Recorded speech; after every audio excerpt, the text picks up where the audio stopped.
Hello students, this is the second video on economic analysis. In the last video we have discussed about what are the factors to be considered while you analyze the economy or what are the economic indicators which will help you in determining the future price of the shares that you are going to buy. In this video we are going to discuss about the economic forecasting techniques that are used to understand the future price of a share. So economic forecasting, as investment is for a future period, forecasting the future economic trend becomes crucial in fundamental analysis. ഇന്നലത്തെ വീഡിയോസിൽ നമ്മൾ cover ചെയ്തിട്ടുള്ള factors ഒക്കെ ഉണ്ട്. ആ ഫാക്ടേഴ്സിന്റെ ഒക്കെ ബേസിസിൽ ഇതൊക്കെ influencing factors ആണ്.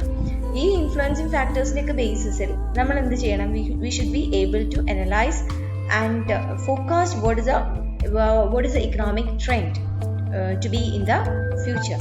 Only on the basis of that forecast you will be able to understand or find out what will be the future price of your future price of your shares that you are going to invest. So the forecasting techniques, an investor may be more concerned about short-term economic forecast. ഭയങ്കര long term economic ഫോർകാസ്റ്റിന്റെ problem എന്താണെന്ന് വെച്ചാൽ ആ period ആകുമ്പോഴേക്ക് it may not be relevant and from the point of view of investors short term ഫോർകാസ്റ്റിങ്ങിന്റെ period എന്ന് പറയുന്ന 4 to 5 years എന്ന് പറയുന്നത് ദാറ്റ്സ് ഇനഫ്. അത്ര കാലത്തേക്കൊക്കെ അവർക്ക് പ്രെഡിക്റ്റ് ചെയ്യാൻ പറ്റില്ല. അതിൽ കൂടുതലൊന്നും പ്രെഡിക്റ്റ് ചെയ്യാൻ നിൽക്കില്ല, അങ്ങനെ ചിന്തിക്കില്ല. അപ്പോൾ അതുകൊണ്ട് ഷോർട്ട് ടേം ഫോർകാസ്റ്റിംഗ് ആണ് ഇവിടെ നമുക്ക് എസെൻഷ്യൽ ആയിട്ടുള്ളത്. ദ ടെക്നിക്സ് ഇൻക്ലൂഡ്, എന്തൊക്കെയാണ് ആ ടെക്നിക്സ് എന്ന് നോക്കാം. One is anticipatory surveys, then barometric approach, econometric model building and opportunistic model building. ഇങ്ങനെ 4 മെത്തേഡ്സ് ആണ് ഷോർട്ട് ടേം ഇക്കണോമിക് ഫോർകാസ്റ്റിനെ യൂസ് ചെയ്യുന്നത്. ഒന്ന് ആന്റിസിപ്പേറ്ററി സർവേസ് ആണ്, രണ്ടാമത് barometric approach, econometric model building and opportunistic model building. Moving on, what is anticipatory survey? Survey regarding intention of people in government, business, trade and industry regarding their construction activities, plant and machinery, levels of inventory, etc. അപ്പോൾ anticipatory surveys എന്ന് പറയുന്നത് നമ്മൾ ജനങ്ങളുടെ ആയാലും ഗവൺമെന്റിന്റെ ആയാലും ബിസിനസിന്റെ ആയാലും ട്രേഡിന്റെ ആയാലും ഇതിനൊക്കെ അവരുടെ ഫ്യൂച്ചറിൽ അവർ എന്താണ് ചെയ്യാൻ ഉദ്ദേശിക്കുന്നത് അതിനെ ആന്റിസിപ്പേറ്റ് ചെയ്യുകയാണ് ചെയ്യുന്നത്. ആന്റിസിപ്പേറ്ററി സർവേയിൽ അവർ എത്രത്തോളം, ഇപ്പോൾ ഗവൺമെന്റ് ആണെങ്കിൽ എന്തൊക്കെ കൺസ്ട്രക്ഷൻ ആക്ടിവിറ്റീസ് നടക്കും, പിന്നെ ബിസിനസ് ആണെങ്കിൽ what are the new projects in which they want to invest, അതില്ലെങ്കിൽ what is the level of inventory എന്ന് പറയുന്ന ഫ്യൂച്ചർ ഓറിയന്റഡ് ആയിട്ടുള്ള കാര്യങ്ങളെ കുറിച്ചുള്ള ആന്റിസിപ്പേഷൻ ആണ്, അതിന്റെ സർവേ ആണ്. It also covers the future plans of consumers regarding the spending on durables and non-durables. അപ്പോൾ ഇൻഡസ്ട്രീനെയും ഗവൺമെന്റിനെയും മാത്രം പഠിച്ചാൽ പോരാ, കൂടാതെ ജനങ്ങളാണ് ഈ ഡിമാൻഡ് ഉണ്ടാക്കുന്നതെന്ന് പറയുന്നത് കൺസ്യൂമേഴ്സ് ആണ്. So what is their future plans, ഇതിനെക്കുറിച്ചും നമ്മൾ നോക്കണം. Then based on all these the analyst will form his own forecast on the future state of economy. അങ്ങനെയാണ് ഒരു ഇക്കണോമിക് അനാലിസിസ് നടത്തുക. ഗവൺമെന്റിന്റെ ഭാഗത്തു നിന്ന് ട്രേഡിന്റെ സെക്ടർ, ഇൻഡസ്ട്രിയൽ സെക്ടർ ഒക്കത്തിലും എന്തൊക്കെ ചേഞ്ചസ് ആണ് വരാൻ പോകുന്നത്, കൺസ്യൂമേഴ്സ് എങ്ങനെയാണ് അതിനോട് പ്രതികരിക്കാൻ പോകുന്നത്, and on the basis of that you will be making an economic forecast. അതാണ് ഒരു method, anticipatory surveys. That is purely based on anticipation. Then barometric മെത്തേഡിൽ the barometric method is based on the approach of developing an index of relevant economic indicators. നമ്മൾ barometer എന്ന് പറയുന്നത് ശരിക്കും അന്തരീക്ഷത്തിലെ താപനില മനസ്സിലാക്കാൻ ഉപയോഗിക്കുന്ന ഒരു ഇൻസ്ട്രുമെന്റ് ആണ് ബാരോമീറ്റർ. അപ്പോൾ ചില ഫാക്ടേഴ്സിന്റെ, ചില ഘടകങ്ങളുടെ സഹായത്തോടു കൂടിയാണ് നമ്മൾ അന്തരീക്ഷ ഊഷ്മാവ് മനസ്സിലാക്കുക ബാരോമീറ്ററിന്റെ സഹായത്തിൽ. അതേപോലെ ഈ barometric approach in economic forecasting എന്ന് പറയുന്നത് certain indicators, നമ്മൾ കുറച്ച് ഇൻഡിക്കേറ്റേഴ്സിനെ ചൂസ് ചെയ്യും which is going to effect the economy. ആ ഇൻഡിക്കേറ്റേഴ്സിന്റെ ട്രെൻഡിന്റെ ബേസിസിൽ നമ്മൾ ഫ്യൂച്ചർ ഇക്കണോമിക് ട്രെൻഡ് എന്താണെന്നുള്ളത് പ്രഡിക്റ്റ് ചെയ്യാം. ഈ ക്രൈറ്റീരിയ ഫോർ ചൂസിങ് ഇൻഡിക്കേറ്റേഴ്സ് എന്ന് പറഞ്ഞാൽ അതിനൊരു economic significance of the indicator.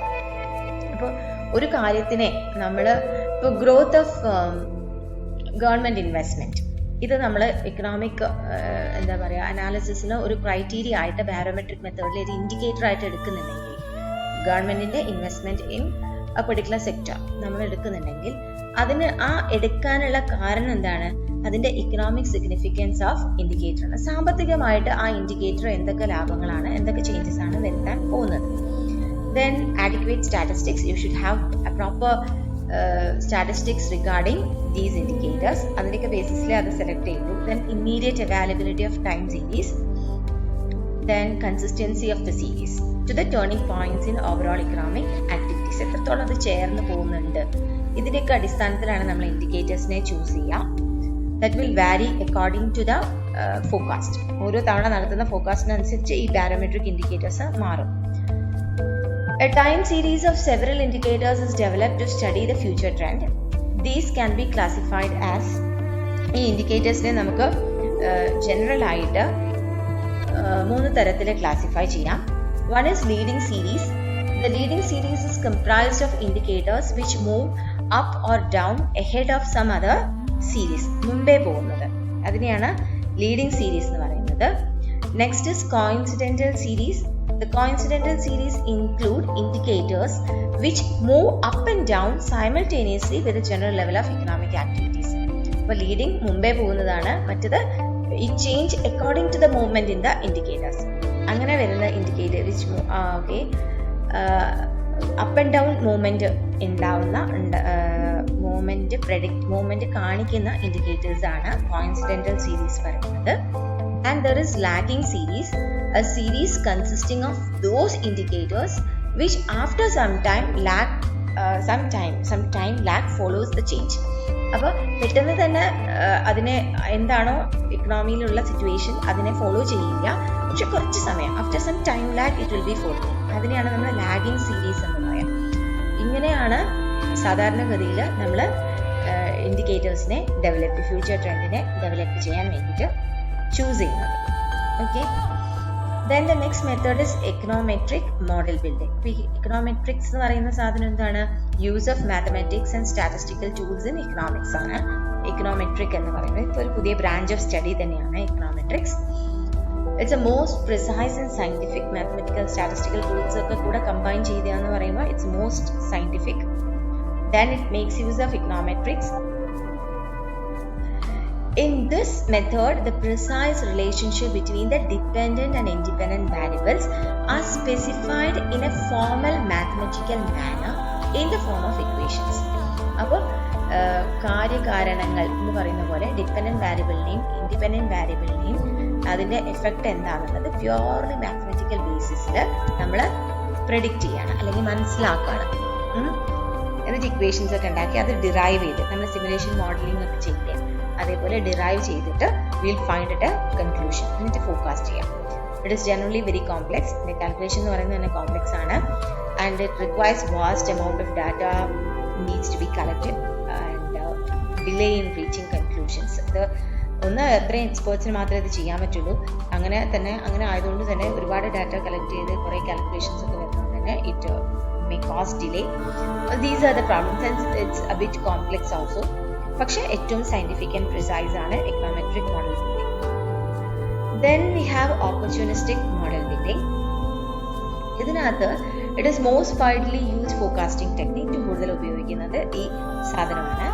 Also called GNP model building or sectoral analysis. Gross national product model building എന്നും ഇതിനെ പറയും, അല്ലെങ്കിൽ സെക്ടറൽ അനാലിസിസ് എന്നും പറയും. ഇതിൽ എന്താ ചെയ്യുന്നത് ചോദിച്ചാൽ, first the analyst estimates the total demand in the economy and based on this the total income or GNP for the forecast period is estimate. ഇതിൽ നമ്മൾ എന്താ ചെയ്യാണ്? ആദ്യം ഡിമാൻഡിനെയാണ് ആദ്യം എസ്റ്റിമേറ്റ് ചെയ്യുന്നത്. ഈ ഡിമാൻഡിന്റെ അടിസ്ഥാനത്തിൽ എന്തായിരിക്കും നമ്മുടെ ഇൻകം അല്ലെങ്കിൽ GNP എന്തായിരിക്കും എന്ന് ഫോർകാസ്റ്റ് ചെയ്യാണ് ചെയ്യുന്നത്. This considers the prevailing economic environment such as the existing tax rate, interest rates, rates of inflation, fiscal policies, etc. ഇപ്പോൾ എന്താണോ നിലനിൽക്കുന്നത് അതിനെയൊക്കെ കൺസിഡർ ചെയ്യും. Then after initial forecast, ഇതിന്റെ ബേസിസിൽ നമുക്കൊരു ഫോർകാസ്റ്റ് ഉണ്ടാവും. And after the initial forecast, a forecast of the GNP is made on the basis of components like consumption, expenditure, then that is gross private domestic investment, gross alla, gross aanu. Then government purchase of goods and services and net exports. അപ്പോൾ അതിൻ്റെ വേറൊരു ആംഗിളിൽ existing സിറ്റുവേഷൻസിനെയും എന്താ പറയുക consumption വേറൊരു ആസ്പെക്റ്റിനെയും കൂടെ പഠിക്കും. എന്നിട്ട് അപ്പോൾ 2 ലെവലിൽ നമുക്കൊരു പ്രഡിക്ഷൻസ് വരും. And then you will be comparing the 2 GNP. The 2 GNP forecasts are then compared and necessary adjustments will be made. Then they will make use of other forecasting techniques also. ഈ opportunistic model building ഇത്രയും കൂടുതൽ widely use ആവാനുള്ള ഒരു കാരണം അതിനകത്ത് ബാക്കിയുള്ള forecasting techniques ഒക്കെ ഉപയോഗിച്ചുകൊണ്ടാണ്. ഇപ്പം ഈ കൺസംഷൻ അല്ലെങ്കിൽ പ്രൈവറ്റ് ഡൊമസ്റ്റിക് ഇൻവെസ്റ്റ്മെന്റ് അങ്ങനെ ചില കാര്യങ്ങളുടെയൊക്കെ ഇതൊക്കെ അനലൈസ് ചെയ്യാൻ വേണ്ടി ചിലപ്പോൾ ഇക്കണോമെട്രിക് മോഡൽസോ അല്ലെങ്കിൽ ബാരോമെട്രിക്കിന്റെ സഹായമോ ഒക്കെ തേടും. അല്ലെങ്കിൽ ആന്റിസിപ്പേഷൻ ആയിരിക്കും. അങ്ങനെ അതെല്ലാം കൂടെ കൂട്ടിക്കുഴച്ചിട്ടുള്ളതാണ് ഈ ഓപ്പർച്യൂണിസ്റ്റിക് മോഡൽ ബിൽഡിംഗ്. അതുകൊണ്ട് തന്നെ it is the most widely used. ഇത്രയാണ് നമുക്ക് എക്കണോമിക് ഫോർകാസ്റ്റിംഗിൽ പറയാനുള്ളത്. ദെൻ അടുത്ത video, next video will be about industry analysis. Hope the economic analysis is clear. നമ്മൾ എക്കണോമിക് അനാലിസിസിൽ നമ്മൾ ഫോക്കസ് ചെയ്യേണ്ട ഏരിയാസ് എന്ന് പറഞ്ഞാൽ what are the factors to be considered in economic analysis. നമ്മൾ എന്തൊക്കെയാണ് അതിനകത്ത് ഇമ്പോർട്ടൻറ്റ് ഫാക്ടേഴ്സ് എന്തൊക്കെയാണെന്ന് പഠിക്കണം. And what are the techniques use for this forecast. Economic analysis നടത്താൻ നമ്മൾ എന്തൊക്കെ ടെക്നിക്സ് ആണ് ഉപയോഗിക്കുക, ഇത്രയാണ് അതിനകത്ത് വേണ്ടത്. അത് we have already covered. That is all children for now.